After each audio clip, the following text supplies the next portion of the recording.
Olha só, agora o Alexandre de Moraes decretou a prisão preventiva de 11 terroristas. 4 já estão presos, mas eles estavam em prisão temporária. A diferença é que a prisão temporária é de 5 dias. E a prisão preventiva não tem prazo, ou seja, vão ficar presos indefinidamente. Para você se lembrar aí, para refrescar sua memória, o Roberto Jefferson está preso há um bom tempo, desde antes da eleição, em prisão preventiva. Aquele Ivan Rejane, que ameaçou um monte de gente, também está preso em prisão preventiva. Aquele cacique fake lá, também preventiva. Vários aí estão em prisão preventiva, a gente até esquece que existem esses bandidos, porque ó, uma vez que vão pra jaula, a gente não escuta mais falar. E como é bom quando vão pra jaula esses bandidos, a gente não escuta mais falar deles, né? Eu lembro agora de um empresário que falou, antes do dia 12 de dezembro, tem que invadir Brasília, os CACs, blá, blá. Esse cara tá preso. Faz um mês já. Se ferrou. Pois bem, agora 11 terroristas estarão em prisão preventiva. Tem 7 que estão foragidos nesse exato momento. A polícia não consegue encontrá-los. Além deles, essa semana ficamos sabendo que foi decretada a prisão do Oswaldo Eustáquio e daquele outro terrorista que a Carla Zambelli levou para discursar no Congresso Nacional. E essa semana também ficamos sabendo que os passaportes do Figueiredo Júnior, que é aquele filho de ditador, e do Constantino da Jovem Pan, os dois que ficavam defendendo o golpe de Estado lá de Miami, também foram cancelados. Então eles não podem sair dos Estados Unidos. Eu vou falar, ó, tic-tac, tic-tac. Por quê? Porque o Flávio Dino, falei isso aqui ontem, não é dessa bomba que eu vou falar no vídeo, quem lê o título do vídeo, calma. O Flávio Dino já mandou a Interpol tomar uma decisão logo sobre o caso do Alan dos Santos, já fez o primeiro contato e fez o primeiro contato com o governo norte-americano, que é um governo que está assim querendo agradar o Brasil nesses primeiros meses, custe o que custar.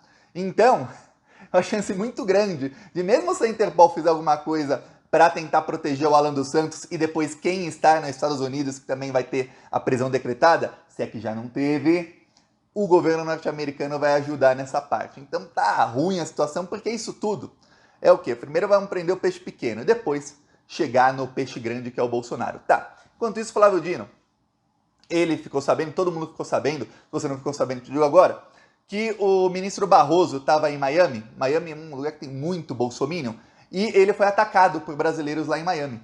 E faz algum tempo também ministros da STF foram atacados em Washington por bolsonaristas. Então o Flávio Dino falou, isso não vai mais poder acontecer. Eles às vezes são atacados no Brasil? São. Com ameaças também? São.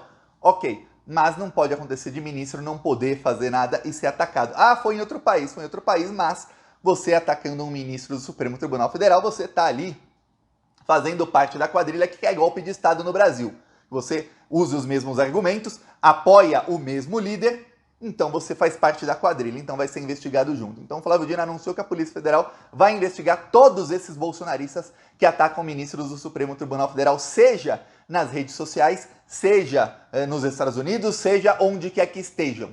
Então, tem bolsominion que tá muito, não sei o que, tô nos Estados Unidos, eu posso fazer o que quiser aqui.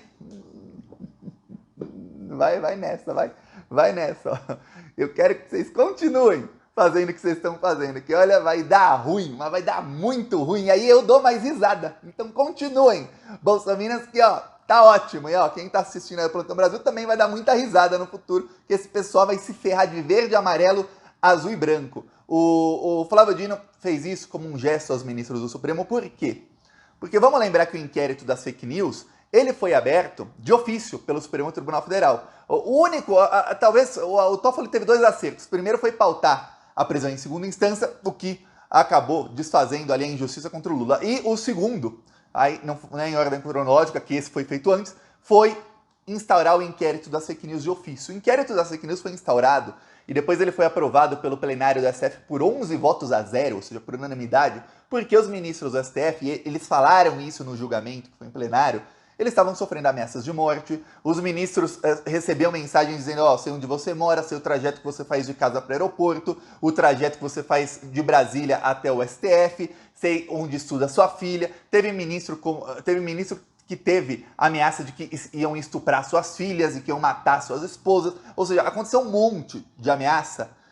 E a Procuradoria-Geral da República, e olha que não era o Augusto Aras, era a Raquel Dodge, a indicada pelo Temer. Não fez absolutamente nada sobre o caso. Simplesmente, é ameaça, manda ela para a primeira instância, como quando um cidadão comum é ameaçado. Só que tem um problema. O ministro do STF, se acontecer alguma coisa com ele, é um problema de segurança nacional. Muita gente, durante o governo Bolsonaro principalmente, queria que ministros do STF morressem para o Bolsonaro ter mais vagas para indicar. Inclusive, vamos lembrar, o único que o Temer indicou foi porque o ministro morreu, em circunstâncias assim, estranhíssimas, circunstâncias aí que os lavajatistas adoraram na época. Tá, e aí, o que acontece? Eles abriram inquérito para que eles pudessem investigar, ou um ministro designado pudesse investigar isso tudo aí. E aí se chamou inquérito das fake news porque descobriu-se, eles já estavam sabendo disso, que essas ameaças eram de pessoas que acreditavam em fake news contra os ministros.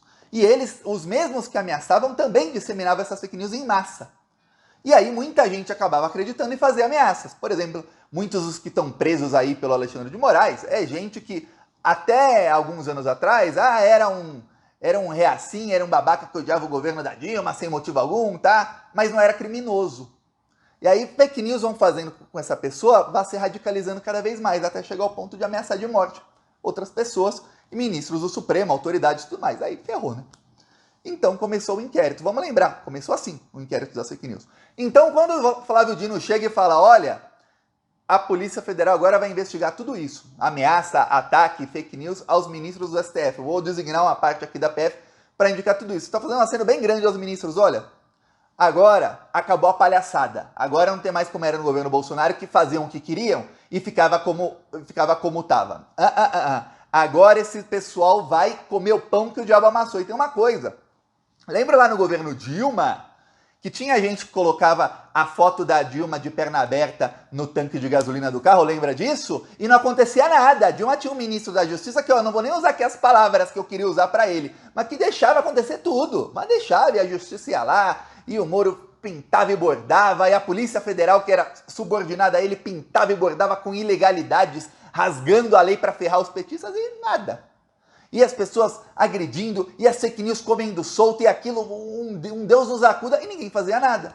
Agora o Flávio Dino falou, não, agora acabou a palhaçada. Ah, se a Dilma tivesse um Flávio Dino lá em 2013, provavelmente não teríamos golpe de Estado, viu? Não teríamos passado por toda essa desgraça aí.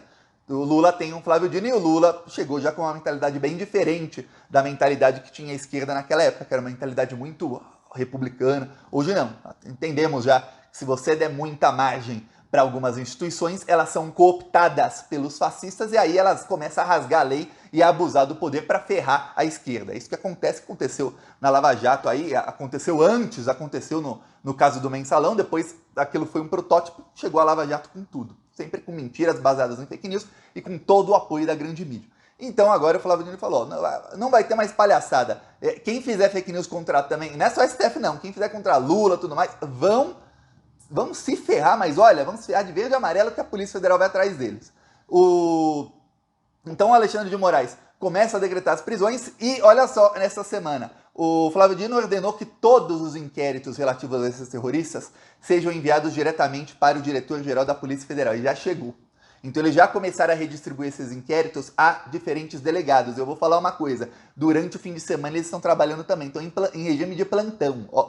Eu vou falar, o que o governo Lula está trabalhando em poucos dias é assim mais do que o governo Bolsonaro trabalhou em anos. Eles estão em regime de plantão exatamente para adiantar essas investigações, para cruzar os dados de quebras de sigilos bancários. Veja bem, quando uma quebra de sigilo bancário é determinada, demora para chegar. Tem sistemas, é o Bacen e Bacenjude, Banco Central e Banco Central Judicial, se eu não me engano a sigla. E aí, esses sistemas, eles enviam para todos os bancos, dizendo, CPF tal, nome tal, manda tudo que tem das contas dessas pessoas do período tal ao período tal. Tem banco que responde em 2, 3 dias. Tem banco que demora mais.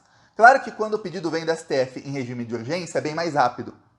Então, já começaram a chegar, já chegaram já faz algum tempo, e não tinha material humano para investigar, para cruzar tantos dados. Agora está tendo, então está começando a ter. Então já estão cruzando os dados para ver o seguinte, quem financia isso? Quem estava financiando o acampamento de Brasília? E os outros acampamentos são os mesmos financiadores? Spoiler, são.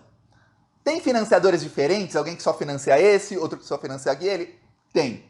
São muitos e muitos. Como é que esses financiadores são ligados? Eles só são ligados pelo bolsonarismo? Eles têm ligações em negócios? Tem.